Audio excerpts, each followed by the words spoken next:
Assalamualaikum warahmatullahi wabarakatuh.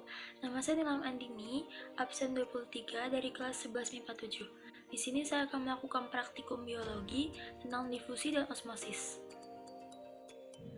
Tujuan dari praktikum ini untuk mengetahui dan memahami proses terjadinya difusi dan osmosis, menemukan fakta mengenai gejala difusi osmosis, mengamati efek konsentrasi larutan terhadap kecepatan difusi, mengetahui perbedaan proses difusi dan osmosis, dan juga memberi laporan tentang difusi dan osmosis pada praktikum kentang dan teh.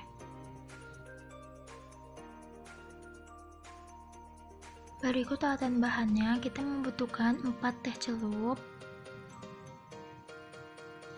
gula pasir, air dingin, air panas, dan 4 gelas plastik yang diisi air dingin plus gula, air panas saja, dan air panas plus gula. Selanjutnya, masukkan air dingin dan juga air panas ke dalam gelas yang masing-masing sudah diberi tanda.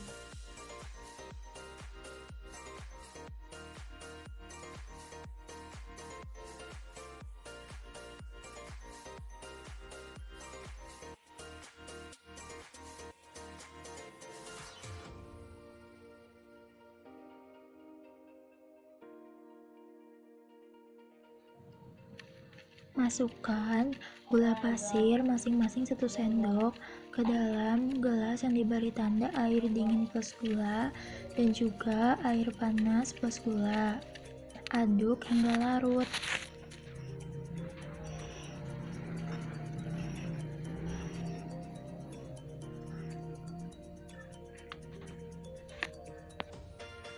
Ke dalam masing-masing gelas, masukkan teh celup secara bersamaan.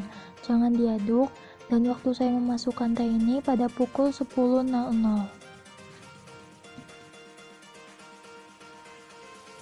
Pada pukul 10.02, teh yang berada pada air panas tanpa gula mulai menyebar. Dan pada pukul 10.03, teh yang berada pada air panas yang diberi gula juga mulai menyebar. Perbedaannya hanya 1 menit.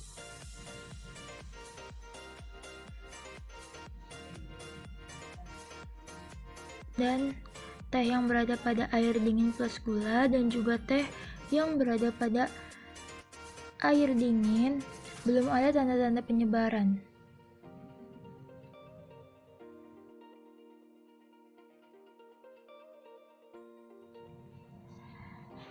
Pada pukul 10.08, teh yang berada pada air panas tanpa gula ini menyebar rata dengan air. Dan pukul 10.09, teh yang berada pada air panas yang diberi gula menyebar rata dengan air. Pada pukul 10.08 juga, teh yang berada pada air dingin tanpa gula dan juga teh yang berada pada air dingin yang diberi gula ini mulai menyebar.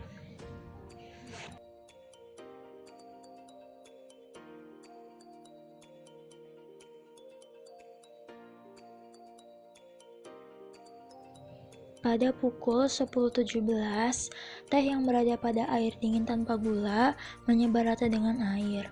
Dan pada pukul 10.19, teh yang berada pada air dingin yang diberi gula ini menyebar rata dengan air. Nah, di sini ada hasil akhir dari semua teh yang berada pada masing-masing tanda yang ada di gelas.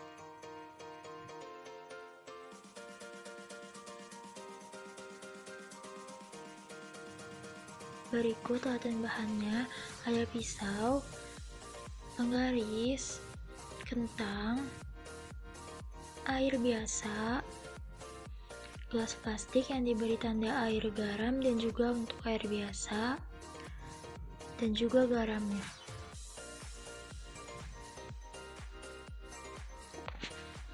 Ke dalam 2 gelas plastik, masukkan air sebanyak 100 ml. Tambahkan 2 sendok garam ke dalam gelas yang diberi tanda air garam. Selanjutnya, aduk sampai garam tersebut larut.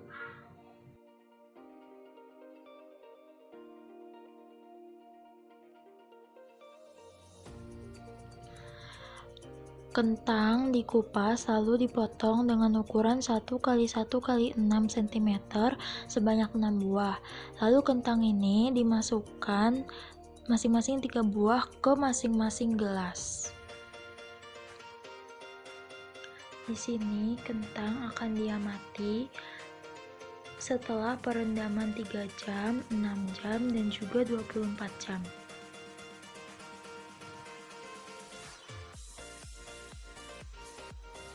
Setelah perendaman 3 jam, kentang yang direndam dengan air garam warnanya menjadi kuning pucat.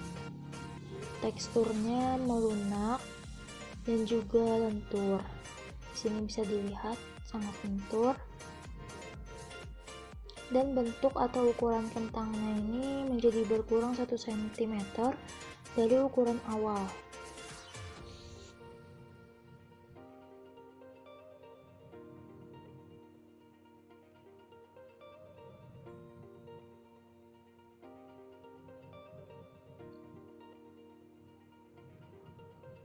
Selanjutnya, kentang dengan air biasa ini tidak ada perubahan pada warna atau ukuran, tapi pada teksturnya menjadi sedikit lebih keras dan juga kaku dari kondisi.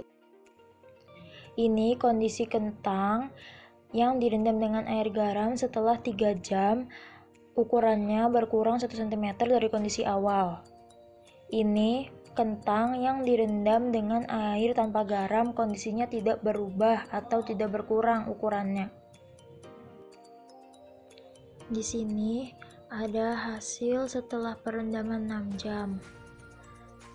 Kentang yang direndam dengan air garam ini warnanya masih sama, kuning pucat, tetapi sedikit muncul warna agak kehitaman. Teksturnya lebih lunak dan lebih lentur lagi dari perendaman 3 jam. Ukurannya sama seperti perendaman 3 jam. Dan kentang yang direndam dengan air biasa, ini kondisinya sama seperti awal, tidak ada perubahan.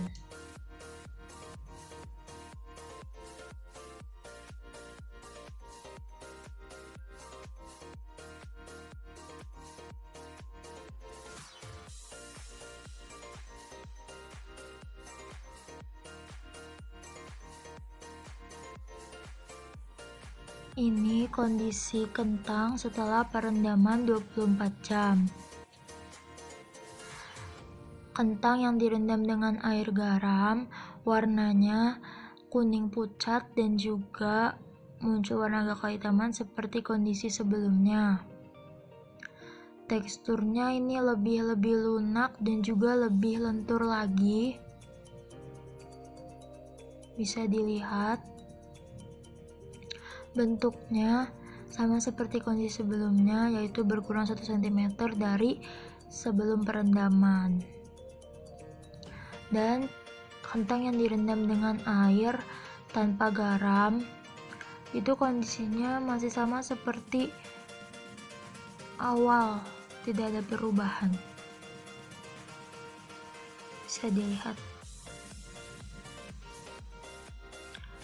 Ini dia perbandingannya.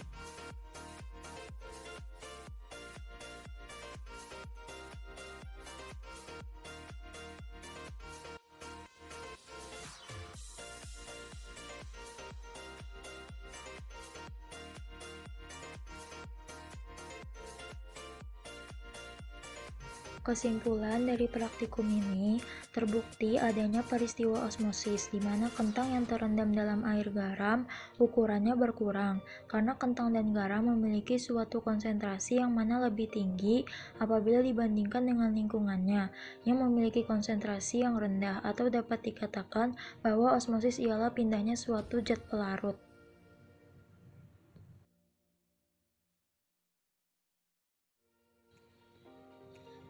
Pada hakikatnya, osmosis adalah suatu proses difusi. Para ahli kimia mengatakan bahwa osmosis adalah difusi dari tiap pelarut melalui suatu pelarut yang permeabel secara diferensial.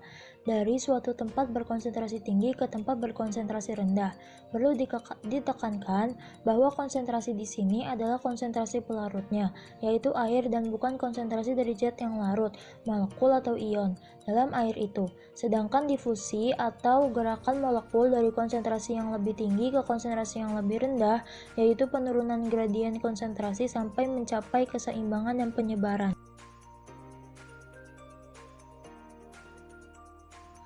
Kesimpulan selanjutnya, teh yang terlarut dengan air gula, warna yang dihasilkannya lebih pekat, karena ada zat atau partikel tambahan yaitu gula, sehingga memperlambat proses difusi. Kesimpulan terakhir, zat terlarut menjadi lebih mudah larut pada suhu tinggi. Kebanyakan benda padat sulit larut bila suhu pelarutnya rendah, sebaliknya benda padat lebih mudah larut bila suhu pelarutnya tinggi.